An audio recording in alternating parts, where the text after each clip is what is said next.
can't is not an option. It's either I will or I won't. I know I can, but I will or I won't, you know, and that's the thing. And in some cases, you may try your hardest and you just don't win, or you don't pass the test, or you don't succeed.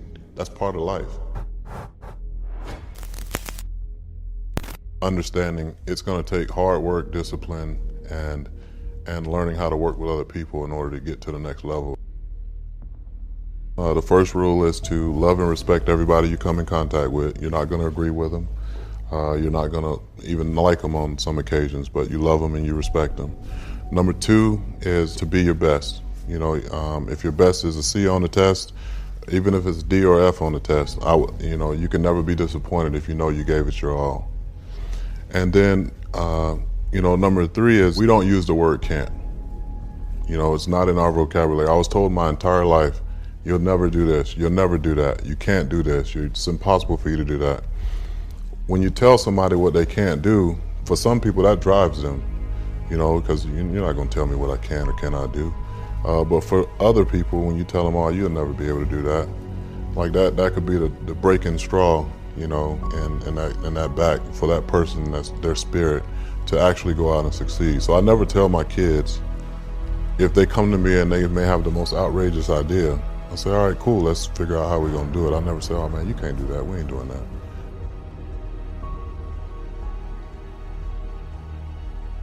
It's a work ethic. You got to be passionate about whatever it is that you're going to do, whether it be, you know, an artist, entertainer, sports figure, political, like whatever it is that you decide to do in life, you have to have an extreme work ethic. You got to be willing to do stuff that other people aren't willing to do. You have to have respect. The first thing I taught my kids when they can understand it was how to shake somebody's hand. If your agenda is to help make an impact on people's lives, then it shouldn't matter if your name's at the top of the banner. It shouldn't matter if, you know, your gifts have certain name tags or whatever, however you want to do it. I'm super competitive, so nobody's going to tell me what I can't do. I mean, I can't sing, but don't tell me I can't sing. I'm going to give you my best singing possible. It's not that I can't sing, it's just I don't sing well. But you know what I'm saying? So it's like, for me, I always had a drive to, like, not prove people wrong, but to prove God right. You know, God said that He has great plans for me. So my grandmother passed away from breast cancer in 1995. I was going to the hospice. The woman that was her roommate, per se, she was from the South, you know, and she was very racist. You know, every time I come in the room, she'd say, oh, well, there goes that boy. I had to do everything I could. She, you know, I knew I had grown because I didn't respond the way I probably should have responded had she caught me a couple years earlier. You know, my grandmother, after a few weeks, you know, she reached over and grabbed my arm, and she was like, you know, if I happen to die before she does, I want you to come back and see her. And I'm like, no, this is not my grandmother talking right now.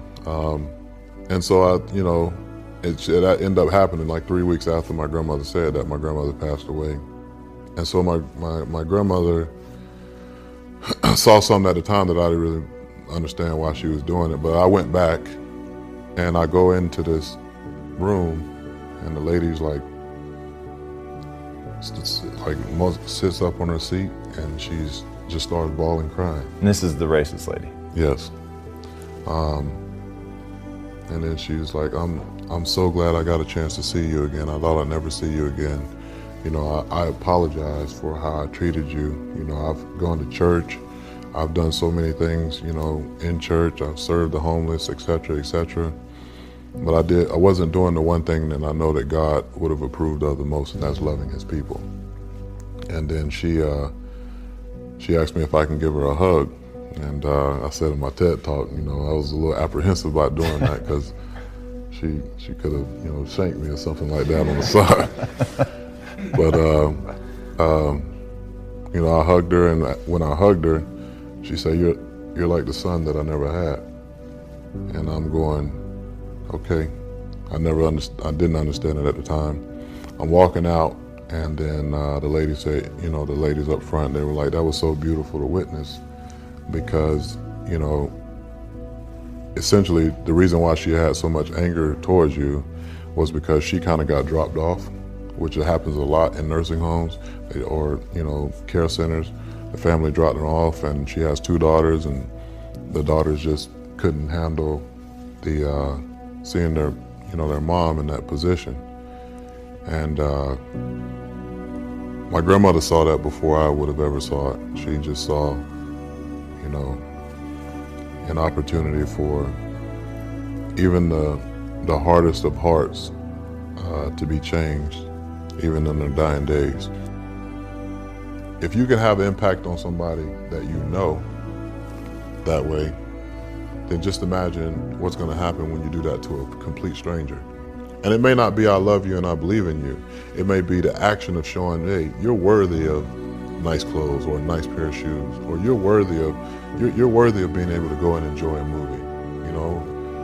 In college, the more successful people are the most of the time, the people that are more well-rounded.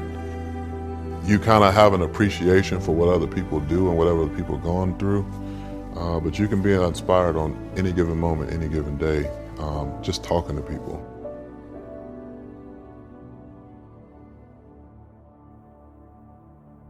It doesn't get any easier. You just get stronger.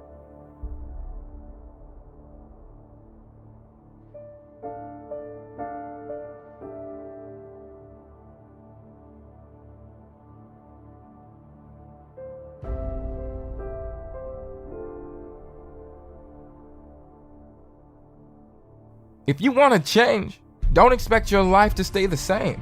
Expect it to get harder. Expect it to actually get really, really tough. Tougher than you can even imagine right now. And this is where you can move past the boundaries that used to hold you back. Used to hold you by the neck. Now you can move towards the fulfillment that's your future. And this, you see, this is where you can finally feel the satisfaction of your work. This is when you finally get to feel that success. Now is the time for you to step up, stand out, and become the person you need to become. Your future is in your hands, and this is what sets your life up to be worth the potential that you deserve. Your power is and always has been the thing that's going to take you towards the life that you have earned. Don't fail yourself. Perseverance is the aspect that takes you towards a future worthy of your strength, worthy of your progress. So take pride in that more than anything. You have, and you always will have this potential to improve, this potential to adapt, and this potential to change. This is what you've been working for. Go on and receive that.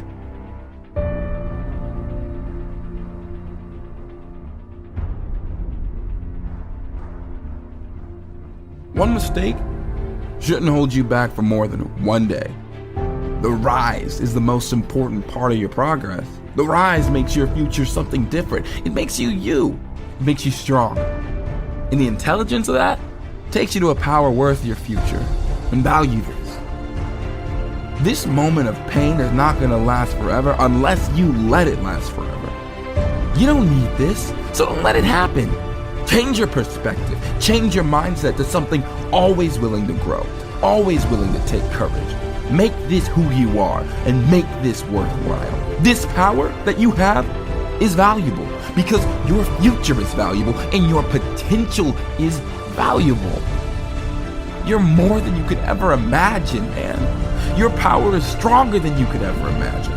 This progress is going to take time, but this opening to work, this opening that you have in this moment, it's not always open. So take it. Take it right now. Take it now before it's too late. You're more than your last minute. You're more than your last minute. You're more than your last mistake. Get prepared for the success. Get prepared for the progress.